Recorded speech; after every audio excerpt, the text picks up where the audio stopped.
Good day, everyone. Welcome to Risk Outlook 2023 for the Europe region. Thank you so much for joining us today. My name is Han, and I'm your host for today's session. Now, before we begin, some quick housekeeping matters to address here. First of all, please note that you're in listen-only mode. If you encounter any technical issues, try to drop off and reconnect again or dial in via your phone. Don't worry if you encounter if you miss anything in this webinar because this will be recorded and a copy will be shared with you within the next few business days. We welcome you to drop any questions that you may have via question panel box using your GoToWebinar console as shown on the screen, and our speakers will try their best to address them at the end of the session.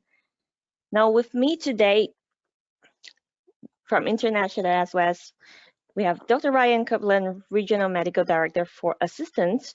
Dr. Ryan is responsible for the delivery of international SOS medical assistance services across Europe, Middle East, and Africa. He oversees a platform of doctors and nurses who provide medical support to our clients, the coordination of medical transportation, and more. Next, we have James Wood, Head of Security Solutions. James is our lead security resource in the Northern Europe region and also supports our global security consulting business, where he currently oversees the security advisory support we provide our clients across our security portfolio. Working within the realms of travel risk management, intelligence, and crisis management, James collaborates with a team of security experts who focus on experts advisory and consulting engagements with clients in multiple different geographies, as well as driving through thought leadership, solution design, and innovation. So our webinar today is designed to help you understand the emerging trends we anticipate in the new year, and most importantly, provide you with some actionable insights on how to best manage them. To start, our 2023 forecast is a result of a significant data analysis drawn from 4 key pillars of research as shown on the screen.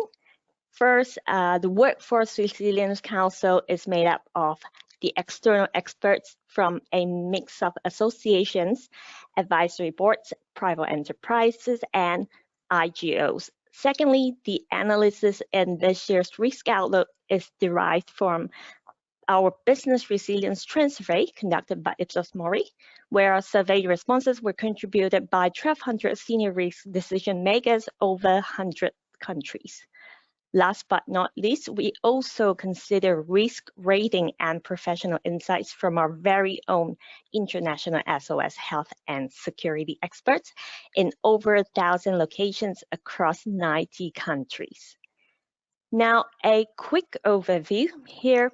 Overall, we see that around 8 in 10 of our respondents anticipated that travel risks to either stay the same level or increase further in 2023.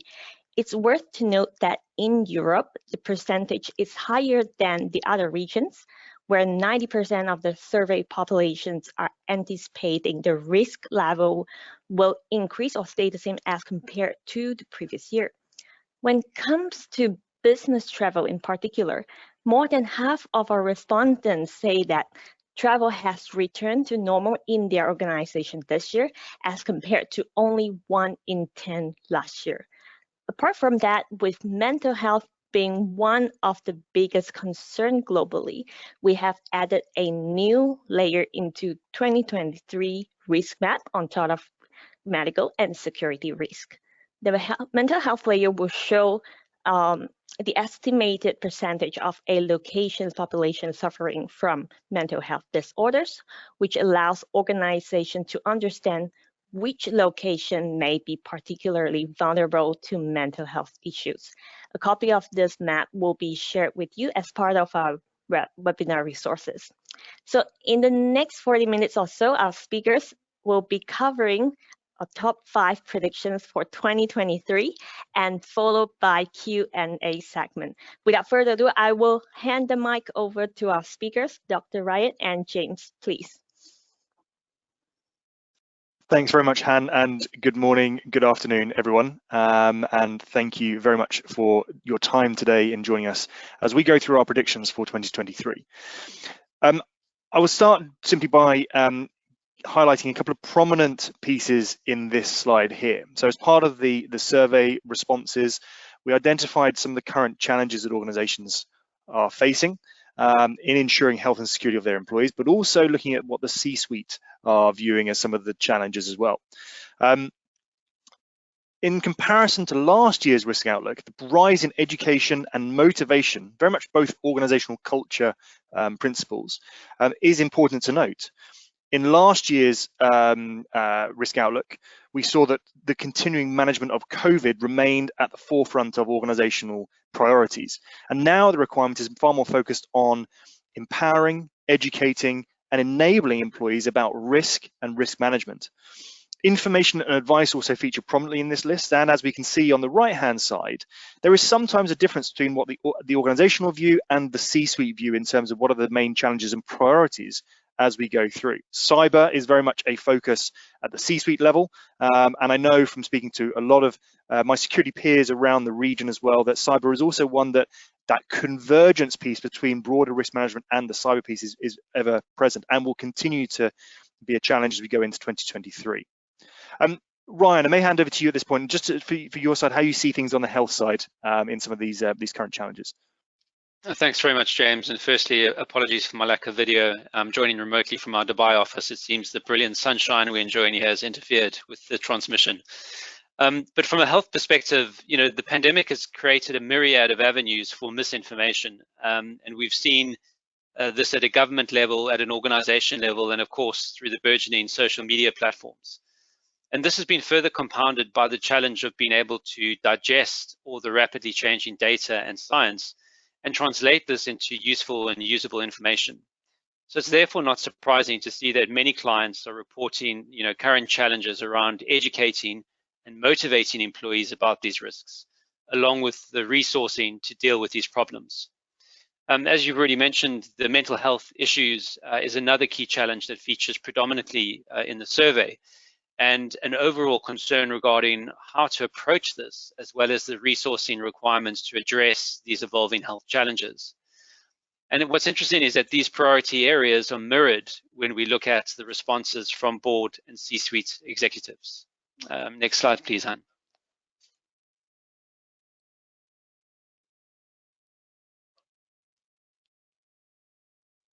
So we're going to step through now an overview of our 5 predictions for the coming year. I think it's important to note as well that we're not going to be able to go for a full deep dive into each of these predictions during the course of this webinar, but you'll find far more content and information and insight in our full report as well, which you'll be receiving as part of this session. I'm going to step us through the first 2 predictions, and then both Ryan and I will step us through the third before then Ryan will take us home, focusing on 2 critical predictions around health and well-being challenges as well. Very much these are the sort of focus areas that we as an organization are looking at as we go into 2023. Ryan, from your side, any other additional points before we get started onto the first prediction? No, go ahead. Fantastic. So if we move on to the next slide and we go into the first prediction, and this is really about the fact that the simple fact is organizations can easily collect information. There is a continuous flow of information through 24/7 channels, but the critical piece is around making sure that it is timely, it is accurate, and it is trusted, and above all else, it is actionable as well. And I'm sure for a lot of you as well, the challenge of aggregating, analyzing, and using information to make timely and effective decisions is really one of the enduring challenges, especially when you're using it to safeguard your workforce. All of us in this session will know of the challenges of mis and disinformation, as Ryan highlighted, as well as, in some situations, the politicization of risk and information. There is a dual challenge also with any information, which is validation and timeliness. And C-suites are expecting information to be trusted, verified, and quick. So how does this manifest itself? Well, if we move on to the next slide, and we've captured some data from our survey. And really, we were looking at that decision-making piece. And we wanted to highlight the decision-making aspect because the information very much is a component of that broader decision-making process that you have in your organization. Indeed, we have, with the recent or upcoming launch of the ISO 22361 crisis management guidance, the decision-making process is a critical component of that standard. And so very much it is a core piece that we want to focus on. And it's about looking at how effectively and how efficiently decision-making it can be. So over half of organizations that we surveyed say that they'll be able to make decisions faster in the next 12 months. And you can see on the right-hand side the regional variations as well, where we have very strong responses in certain geographies and then slightly less so in other geographies as well.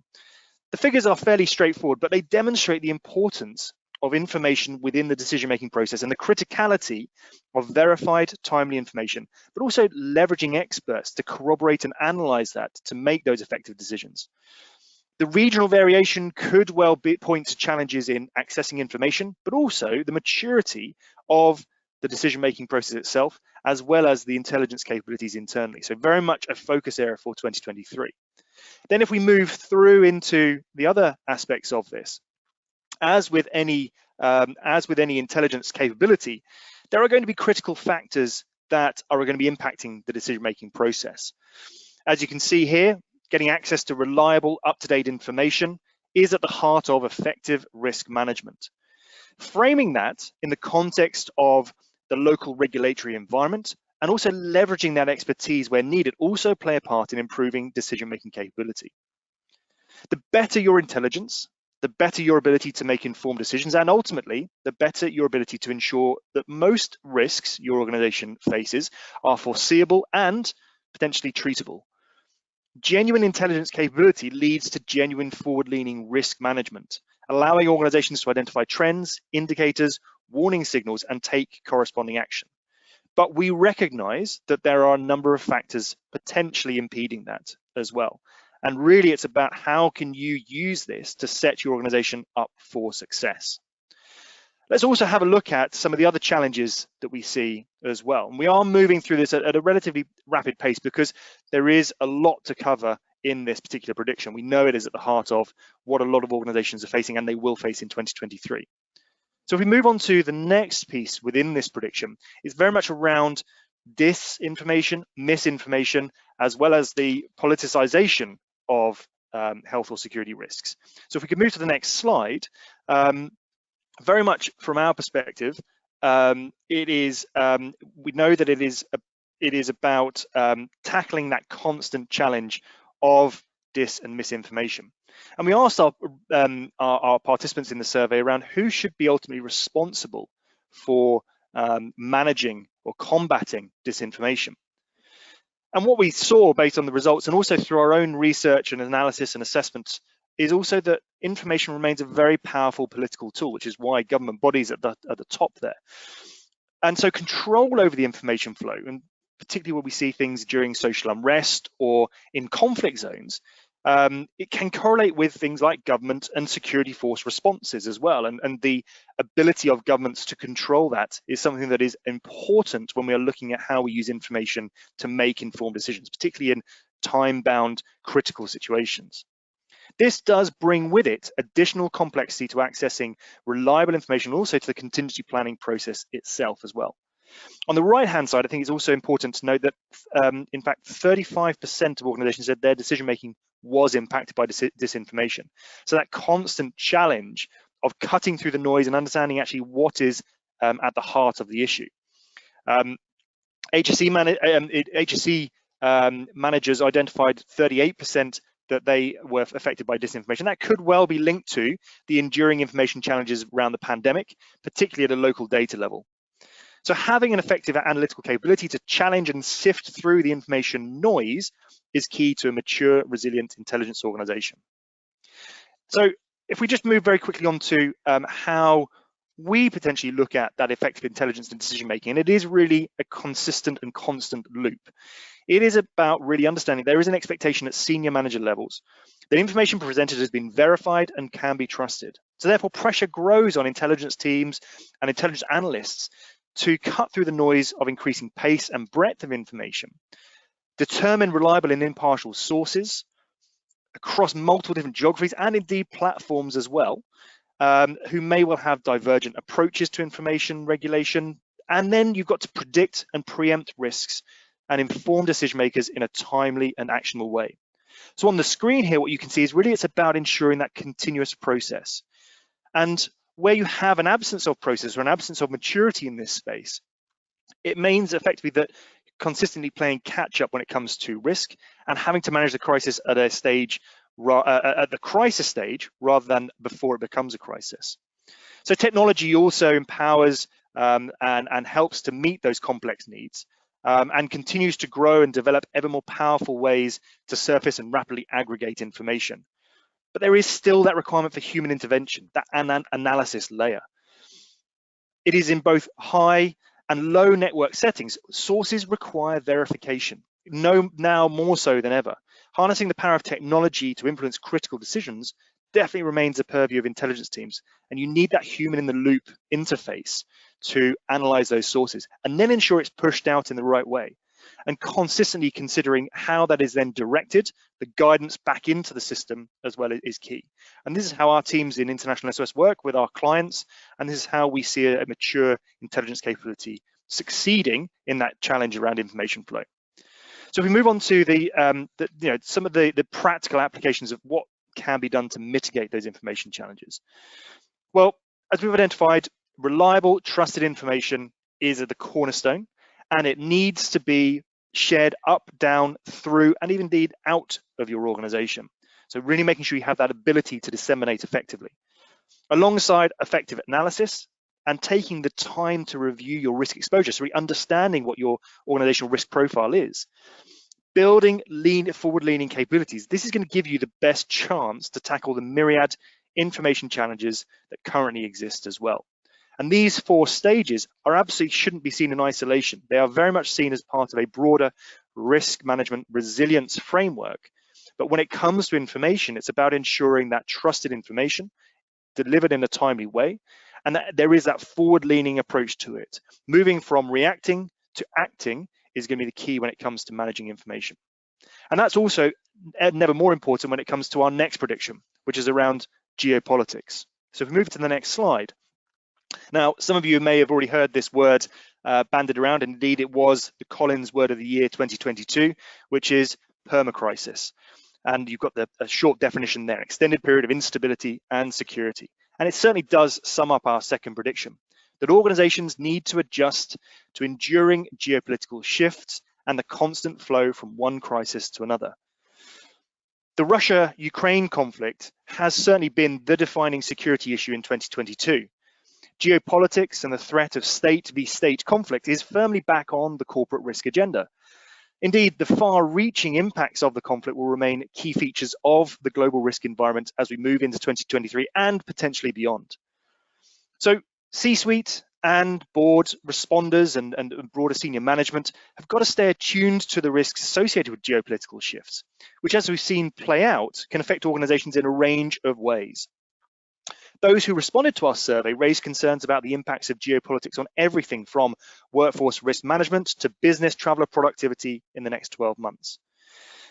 In extremis and across a variety of industries, regulatory changes can also impact employee life safety decisions, and understanding where and how they might evolve is key to things like market entry and ongoing engagement, particularly in a polarized and, in some situations, state-controlled world. So if we move on to how this looks in a bit more detail, we also looked at the C-suite level. What are some of the continuing challenges that the C-suite face? And we touched on this earlier, but just to step into this a little bit more. Within crisis management structures, there is this mood of permacrisis, and very much that flow from things like the pandemic through to the Russia-Ukraine conflict and other situations and the broader impacts of those. This is added to the weight of more localized or organization-specific issues impacting things like employee health and security, or indeed business continuity, and making those rapid crisis-related decisions. As you can see here, a number of components is around accessing reliable information, maintaining those structures, and crisis fatigue has also played a really critical challenge for a lot of organizations in 2022, but indeed beyond that, from the start of the pandemic and through.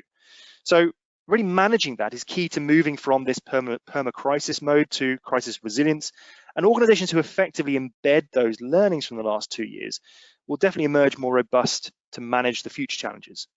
Crisis blisters become crisis calluses. Teams become more resilient to managing crisis as day-to-day functions. The same themes are emerging as with intelligence: accessing information, educating on risk, communicating. These really are the bedrock of effective crisis management, and certainly things that organizations need to continue to consider as we go into the next year. So let's take a look at a couple of flashpoints as we go into the next year. Now, just to highlight some other examples here, and I think this is absolutely not exhaustive, and certainly this is not these are not all of the issues that we are seeing, but just to point out a couple of these here as well. These are some examples of where geopolitical and geopolitics are playing out in real time, and there is that potential to affect organizational resilience and workforce safety. The locations on the map here are absolutely not the only locations, but are simply used to illustrate some multi-layered risk environment we're all operating in. We've highlighted the Russia-Ukraine conflict, and that continues to play a direct and powerful role in shaping our global geopolitical system. Increasing fissures between Russia and the West are likely to impact other conflicts, as well as recent protests, as recent responses to exacerbating long-standing tensions. Likewise, pro-Russia themes have emerged in recent political unrest in West and Central Africa as influence shifts. Questions over Russian influence in the Balkans and Caucasus regions will also increase further volatility in those long-standing security issues.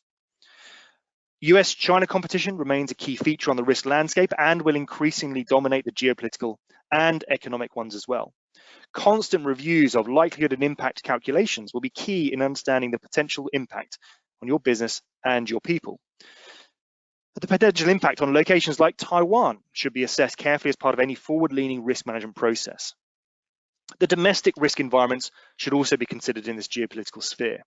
Secondary to the pandemic, we've seen things like economic impacts, compounded by other global events such as energy and food crises.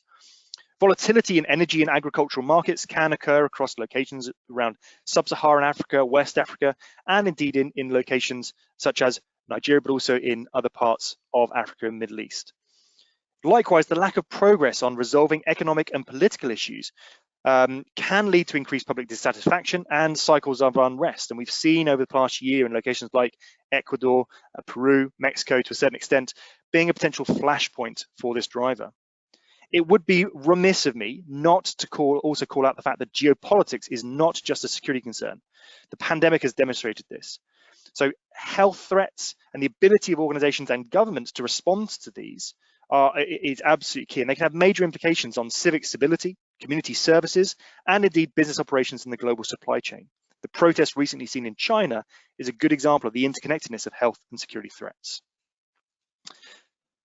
So what can be done about this perma-crisis if we move to the next slide? We believe there are 4 clear steps that organizations can take, each of which can, when applied as part of forward-leaning risk management, can enable organizations to endure, build resilient capability, and ensure the protection of their workforce. It's not a simple solution, however, and we realize that. But if you're investing in structures, in people, in expertise, and governance, this should all be part of that broader risk management consideration, and very much should be driven by the C-suite down through the organization. COVID and the Russia-Ukraine conflict have elevated the importance of effective crisis preparedness, prevention, and response. And 2023 is going to test organizations' commitment to building effective structures and will require time, energy, and resolve across all levels. So we're going to move on to our third prediction now, and very much the first to really tackle and focus heavily on an organization's ability to implement effective strategies to tackle those issues. The third prediction is really about tying in with the resurgence in travel post-COVID, but not necessarily the travel that existed pre-COVID.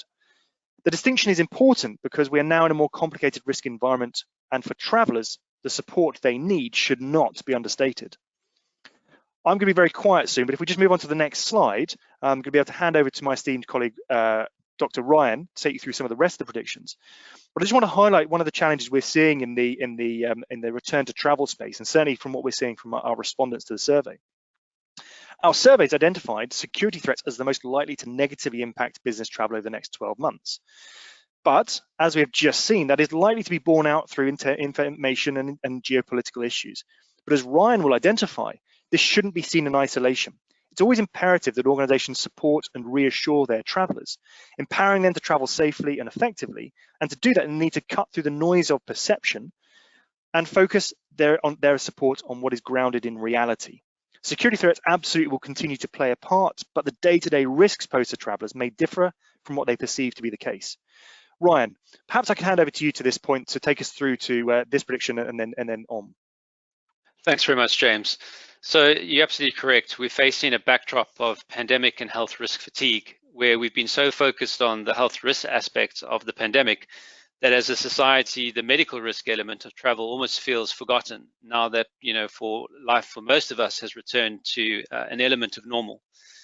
But if we look at our own data from this year, clearly medical incidents are more likely to occur than a security incident. In fact, we've seen 7 more times the number of medical incidents to security incidents. Infectious diseases remain as the dominant medical reason, but we're starting to see increased demand for psychological support, with mental illness now in the top 10, along with increased demand for coordination of care due to constraints with backlogs of scheduled specialist medical treatment, as well as increased demand for travel for treatment programs for clients trying to bridge the health equity gaps with their employee population groups. If we move on to the next slide, we'll see that the current environment continues to be far more complex and fluid. And this is evidenced by our own activity, where for every 100 trips we track, we're opening more than 3 times as many cases than we did pre-pandemic. And this is despite our overall volume of international trips being around 83% of pre-COVID levels. And there's a definite shift from the COVID-related travel, vaccination, and testing queries that have dominated in the last few years to an increasing demand to the security information that James has referenced, given the geopolitical volatility, but also assessing risk exposure with new infectious disease outbreaks, which most recently have included diseases like monkeypox, Ebola, and bird flu. And then this needs to be overlaid by a traveling population that is once again somewhat new to travel after a prolonged hiatus of pandemic-enforced grounding, but also a population that is fatigued and lacking resilience on the back of an exceptionally challenging period. If we move on to the next slide, please. If we then take a look at best practice from a travel risk management perspective, our previous approach used to be focused very much on country-specific medical and security risk assessments, which for many locations would be relatively stable throughout the year. And the reality is also many did not consider their own individual health status as part of this review. But as we've seen throughout the pandemic, the virus has not treated everyone equally. And we know that there are many underlying health conditions that predispose you not only to a worse outcome with COVID, but also with many other infectious diseases, as well as other serious medical conditions. And therefore, ensuring access to the right information and risk assessment is therefore even more relevant today than it has ever been, both before travel, but also during and following travel. James, would you like to just touch on some of the other key points here from a best practice perspective? Absolutely, thanks, Ryan. And I think to echo the points that you made as well, I think it's also about ensuring that there is effective governance in place to looking at the various myriad challenges that travelers may face. And 2022 has also been very much focused on the implementation and uptake and acceptance of the new ISO 31030 standard, which is really around providing a framework of best practice for organizations when it comes to travel risk management. So reviewing your existing processes, understanding how that fits in with that best practice is critical to enduring the ongoing challenges, but also then leveraging the broader digital tools and platforms that you have available to ensure that the process is as efficient and as effective as possible is key. The access to data and being able to communicate using that data has never become more powerful. And as we saw earlier on, making sure that that ties into your broader decision making information and communication process is critical to ensuring that you're on top of any potential threats or challenges to your employees, but also then your ability to respond should something go wrong as well. So a very key part here, I think, in part of that best practice travel risk management, and certainly some very clear actionable enhancements that can be taken by organizations now and as we move into 2023 as well. Back to you, Ryan. Thanks. If we can have the next slide, please. If we now look at climate change and other forces that are impacting the health risk, we're facing a multifactorial health crisis. And as a result, we really need to understand and address the considerable challenges that lie ahead. Firstly, we continue to feel the impact of the healthcare burden from the pandemic, as there still is continued risk of severe COVID disease in the most vulnerable, but also the direct impact that the pandemic has had on many other areas. There's an increasing recognition of the overall burden of long COVID, with symptoms including cognitive impairment, fatigue, anxiety, depression, sleep disturbances. But we also need to consider the long-term impact of non-communicable diseases, where over the peak of the pandemic, over 122 countries reported disruptions in critical non-communicable disease services.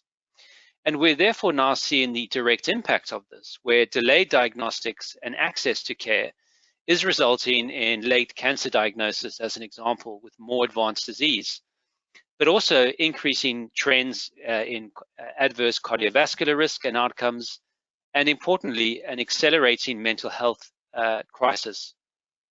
But there's also been a long-term impact on other infectious diseases as a result of diversion of healthcare resources during the pandemic, all of which has caused a disruption of many disease prevention programs, which has then been coupled with mass migration linked to food insecurity and armed conflicts, all of which has resulted in surges in infectious diseases like TB, malaria, polio, measles, and other preventable infectious diseases. Next slide, please. It's therefore interesting to note that through the survey, more than half of respondents recognize the need to address the risks associated with climate change at an organizational level, ensuring that there's a focus on how many of these can be addressed through reviewed and augmented employee well-being programs aligned with promoting global health equity. Next slide, please.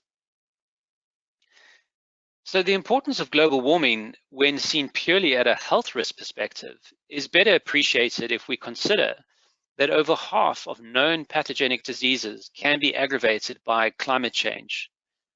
If we look at the overall impact of global warming, the health effects of climate change disruptions include not only the immediate direct impacts on underlying respiratory and cardiovascular disease, injuries and premature deaths related to extreme weather events, but also to changes in the prevalence and geographical distribution of food and waterborne illnesses and other infectious diseases, along with the compounding threat to mental health.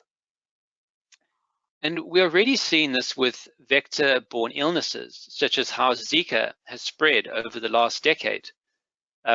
Also the rise in malaria and dengue fever activity, as we see warmer temperatures increase the geographical spread of vectors, such as the mosquitoes and ticks, and the result of increased rainfall creating more potential for standing water, which is the perfect breeding ground for many insect vectors.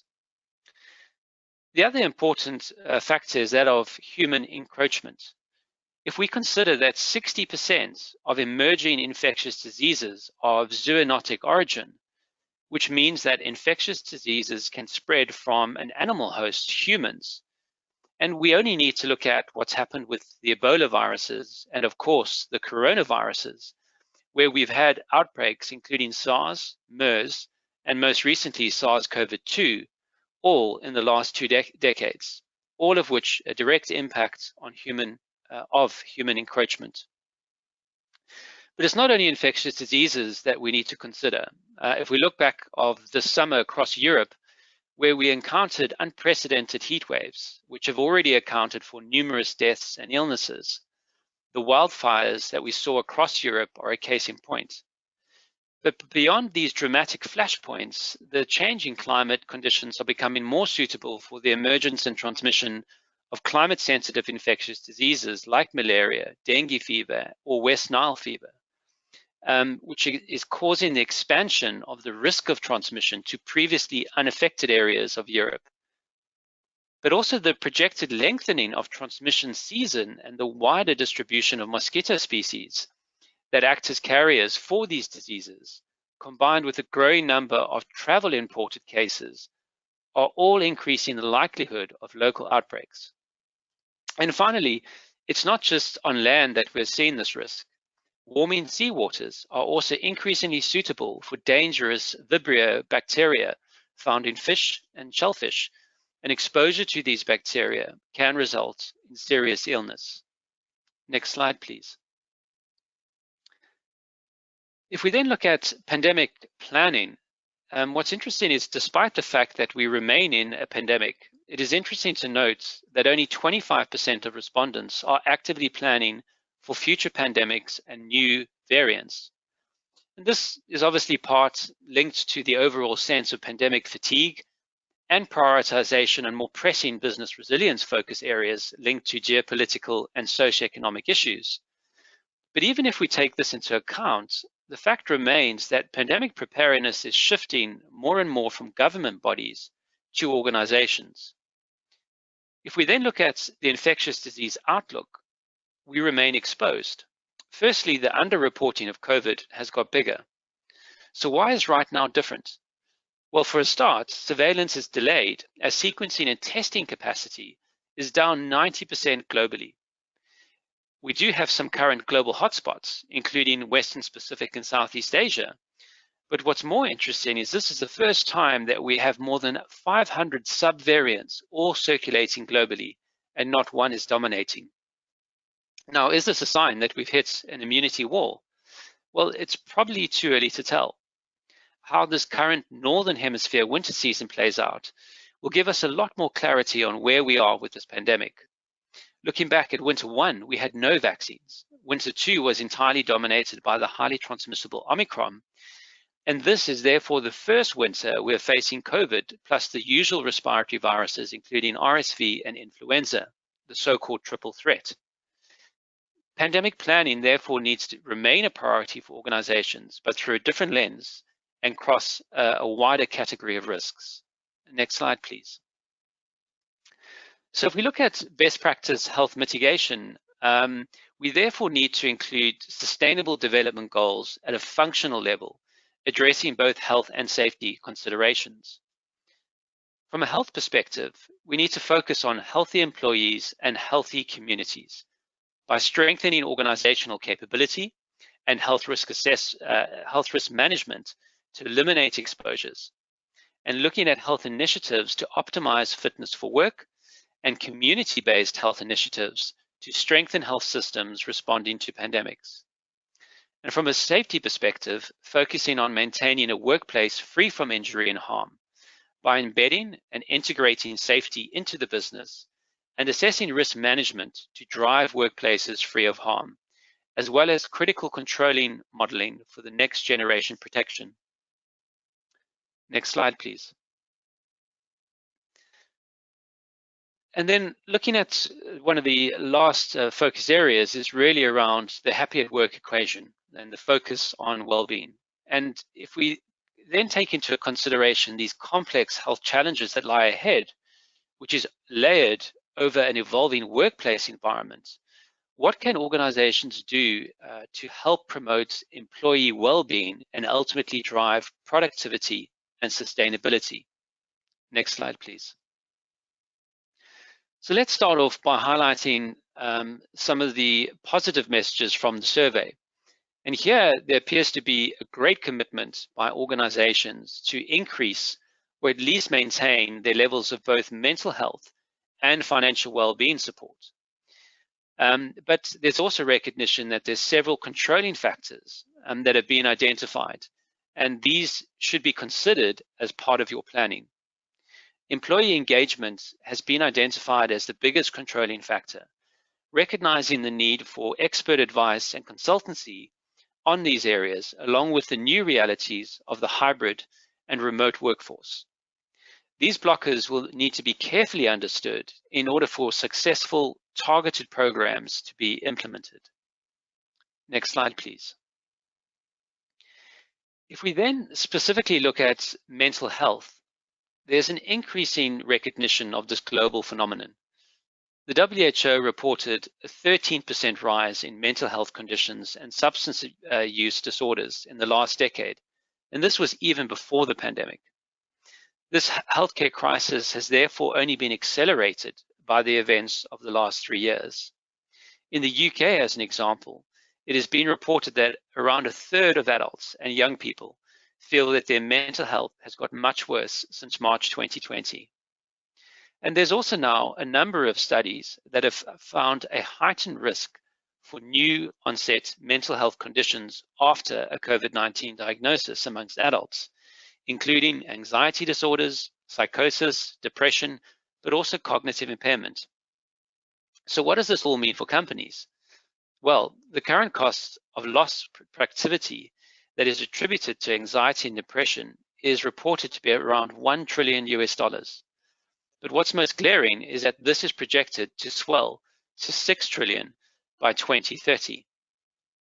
Next slide, please.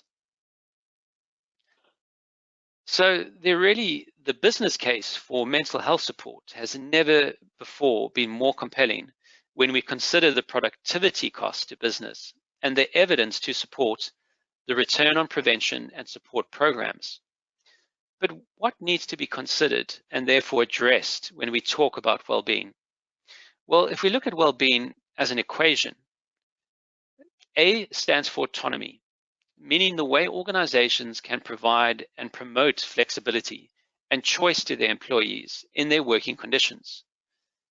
Add to that a sense of belonging by fostering positive connections at work, meaning employees feel that they belong and are valued. And the nuances of hybrid and remote working will be critical to explore and address. And C is providing employees with the necessary competencies and resources to grow their skills, careers, and knowledge bases, all of which are in an additive manner improve well-being. But against these are what we call negative elements that place increased demand on employees and work against the promotion of well-being.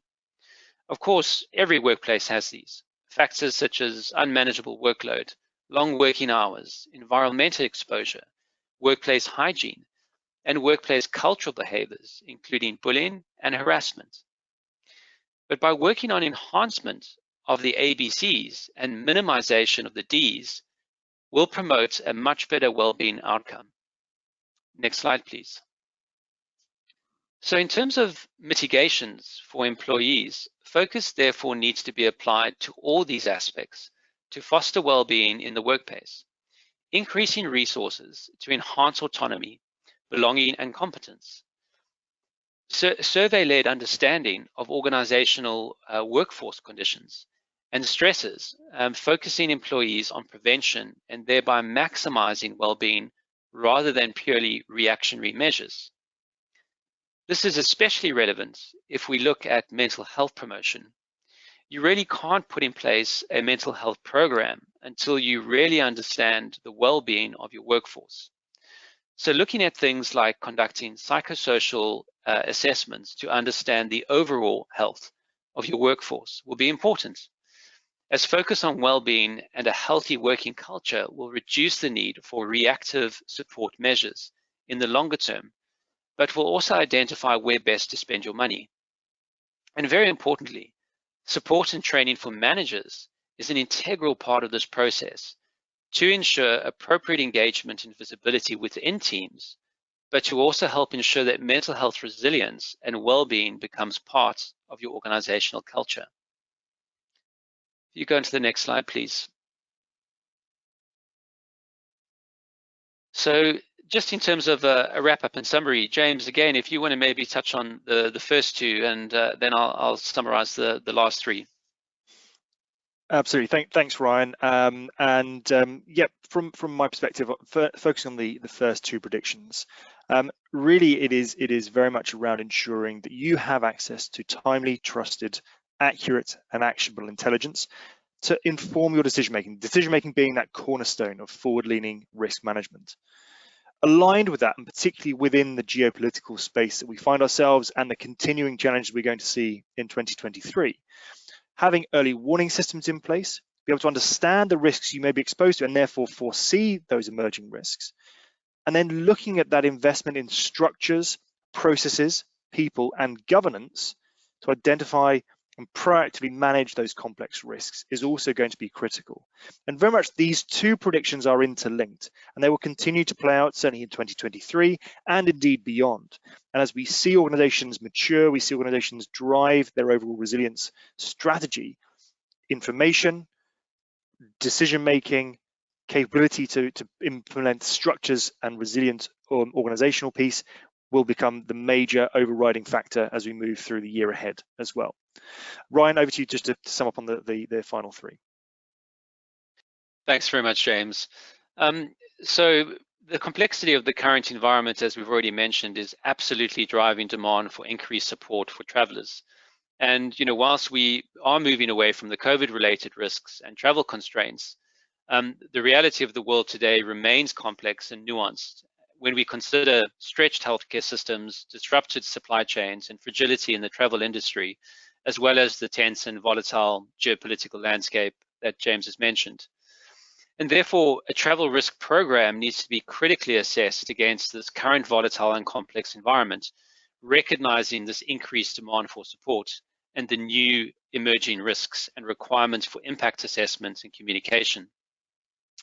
But also the realities of the impact of global warming that are playing out on a global scale, from the new emerging health risks to changing patterns of endemic infectious diseases, all of which is now compounded by the increasing trends of non-communicable diseases with mental health issues having accelerated over the last few years. All of these are driving population dynamics and widening the healthcare inequality in many regions, and will therefore increasingly need to be considered and addressed. And as this health risk landscape is rapidly evolving, so is the need for support measures that are not just focused on traveling and mobile workforce, but are also addressing the overall health needs across all organizations. And never before has workforce well-being been so relevant and in focus. Creating workforce resilience and promoting productivity will only be successfully achieved if well-being is clearly understood and specifically targeted at a mitigation level. And Han, can I hand back to you in terms of the next Q&A? Yes, thank you. Thank you so much, Dr. Ryan and James, for the interesting insight. Brilliant. So that sums up our presentation. Now we're open up for Q&A, so do keep your questions coming in via the question panel box using your GoToWebinar console as shown on the screen. Now let's look at the first question. We received a question from Luis. Would you share more insights on infectious disease epidemics outlook in 2023 and beyond? Dr. Ryan, would you like to take this one? Yeah, thanks very much, and it's an excellent question. And as we've already touched on, there's a couple of considerations. Number one, we still are in a pandemic, even though it may not feel like that for many locations. So there's still a lot that's unknown in terms of how this pandemic will actually play out. There's a lot of concern around the lack of obviously sequencing and monitoring that is going on, and therefore our ability to be able to respond to a new, more serious variant, may be hampered by that. So that is the most urgent and pressing consideration. And then if we look from a wider lens, we've seen over the last 2 decades, already 3 different coronaviruses that have caused, serious illnesses, only one of which have obviously caused a global pandemic. And all these realities of climate change, human encroachment, are raising the risk of further outbreaks and obviously further spread of infectious diseases. So it is very likely that we'll continue to see either recurrences of endemic illnesses spreading to new locations, or new diseases come to the forefront because of these issues. From an immediate 6 to 12 months perspective, COVID will obviously be extremely relevant. We obviously are tracking very closely the situation in Africa with regards to Ebola. Obviously, we've also seen quite a lot of bird flu, which has been increased in terms of activity in many locations.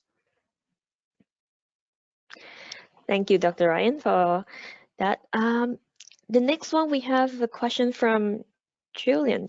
So do you have any recommendations on how organizations can better educate their workforce about risk? Perhaps we can have both health and security inputs for this question. James, would you like to go first? Yeah, sure, and it's definitely one that we've talked about it earlier in terms of it's one of the major priorities and challenges for the year ahead. I think the key aspect here is going to be in making sure that there is a clear culture of empowerment and education within your organization, and the two really go hand in hand. It is one thing putting in place measures to educate employees, but it's how do you get them to engage with that education? And that could be through driving it from the C-suite, getting senior leadership buy-in and stakeholder support. That could be through business unit leaders, business function leaders, but also important that it is around shared experiences, case studies, and also how it benefits them as well. And it's also about reassurance as well. A lot of what we've talked about today is about risk and is about the volatility of the world we live and operate in. So it's about how do we ensure that this is not scaremongering, rather this is about giving practical support, practical reassurance, and that's going to be through multimodal as well. And that's where technology comes in. I think gone are the days when we are around classroom-based training, although that may be required in certain circumstances.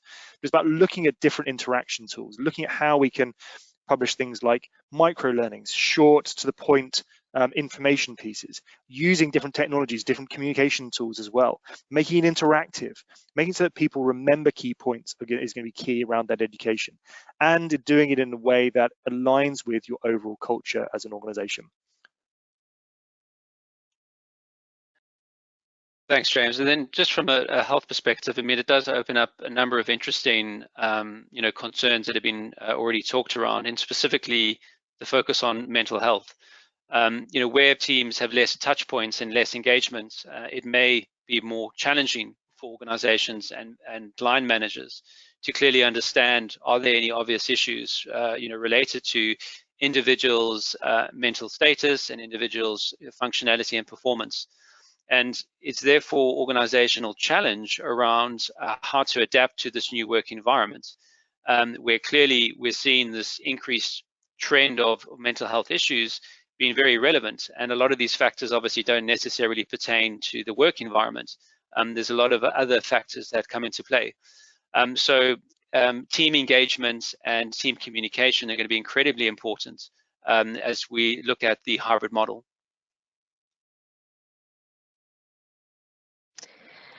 Thank you, Dr. Ryan James, for your input.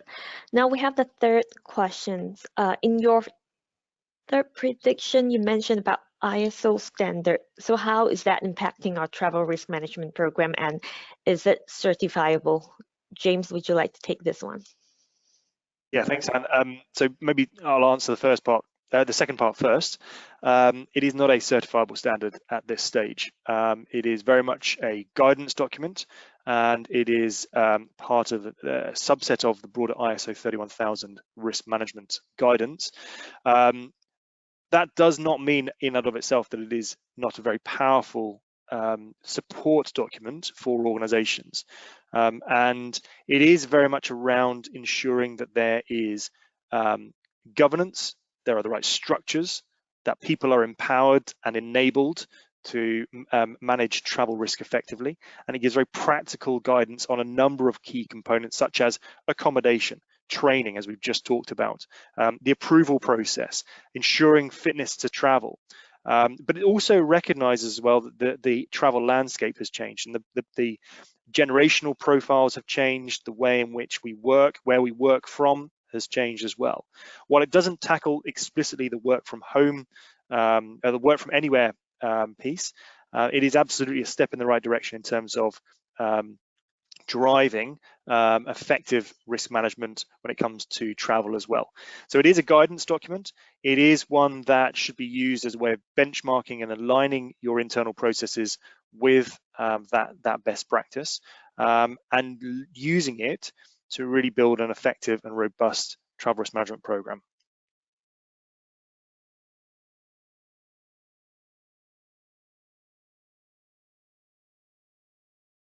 Sorry. Thank you again, James, on that. Next one, we have so around duty of care obligations. So with the current trends of working from anywhere, to what extent duty of care obligations apply to organizations? Maybe if I start and then I'll hand over to Ryan. Yeah. I think actually work from anywhere is going to become a major consideration for organizations as we move into 2023. We're seeing it, for example, in the UK with government considerations around new employees being able to select whether they work remotely or flexibly from day one of their employment in a new company. The acceptance of work from anywhere is going to continue as we go into 2023.